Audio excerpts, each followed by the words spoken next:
আজকের ভিডিওটা তাদের জন্য যারা সম্পূর্ণ বৈধভাবে কম টাকা খরচ করে ইউরোপে যেতে চান, তাদের জন্য। দালালের খপ্পরে না পড়তে চান, তাদের জন্য আজকের ভিডিওটা সম্পূর্ণ দেখবেন। তো চলেন ভিডিওটা শুরু করা যাক।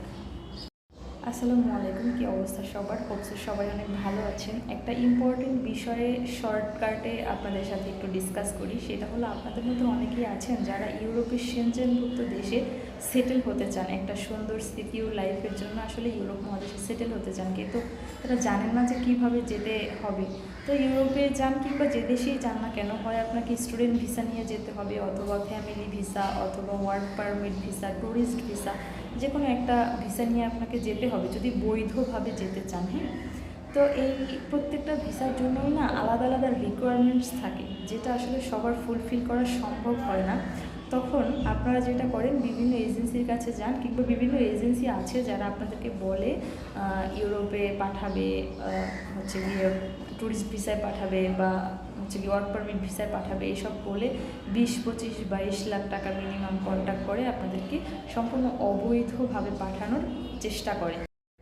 আর এই যে অবৈধ পথে আপনাকে ইউরোপে পাঠানোর যে পথটা আপনাকে দেয়, এতে সম্পূর্ণ আপনার জীবন মরণের একটা ঝুঁকি থাকতে পারে। যেমন ধরেন, বেশিরভাগ সময় দেখা যায় বলে আপনাকে ইটালি পাঠাবো, আর সেই জন্য কী করে, বিভিন্ন দেশ ঘুরায় আপনাকে দেখা যায় প্রথমে বাংলাদেশ থেকে মিডল ইস্টে পাঠায়, যেমন দুবাই, আর কোন কোন দেশ যেন আছে এদিকে পাঠায়, সেখান থেকে লিবিয়া পাঠায়, লিবিয়া থেকে ভূমধ্যসাগর পাড়ি দিয়ে তারপর বিশাল হ্যাসেল, আপনাকে অনেক দিন সময় লাগে, তারপর আপনি সঠিকভাবে আদৌ পৌঁছাইতে পারবেন কিনা তার কিন্তু কোনো গ্যারান্টি নেই, যদিও ওনারা আপনাকে বলে থাকে।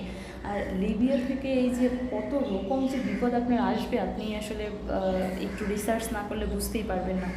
তো যাই হোক, আবার কেউ কেউ আছে যারা গ্রিস পাঠাবে বলে কথা দেয়, তারা যেটা করে বাংলাদেশ থেকে কয়েকটা দেশ হয়ে আপনাকে তুরস্ক পাঠায়। তুরস্কের ইস্তানবুল গ্রিসের সাথে বর্ডার শেয়ার করে, সেখান থেকে ইলিগালভাবে আপনাকে গ্রিসে ঢোকানোর চেষ্টা করে। তো যাই হোক, এই প্রত্যেকটা বিষয় না সম্পূর্ণ অবৈধ, এবং যেখানে আপনার জীবন মরণের একটা ঝুঁকি থাকে। তারপরে আবার অর্থ তো আছেই, এই যে 20, 22, 25 লাখ টাকা আপনার কাছ থেকে হাতাবে, এটা তো আছেই।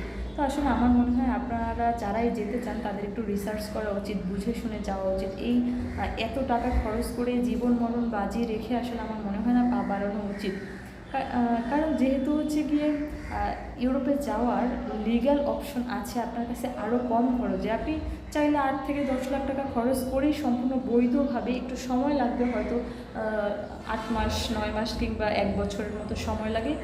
তো যাই হোক, আপনারা যদি আসলে এই বৈধভাবে ইউরোপে যেতে চান, তাহলে সে বিষয়ে জানার জন্য অবশ্যই যোগাযোগ করতে পারেন স্ক্রিনে দেওয়া নাম্বারে, বা কমেন্ট সেকশনে নাম্বার দিয়ে দিচ্ছি, সেখানে যোগাযোগ করতে পারেন। আমরা গিয়ে বিস্তারিত আপনাদেরকে বুঝায় বলবো যে কীভাবে আপনি লিগ্যালভাবে, বৈধভাবে কম টাকা খরচ করে বিদেশে যেতে পারবেন।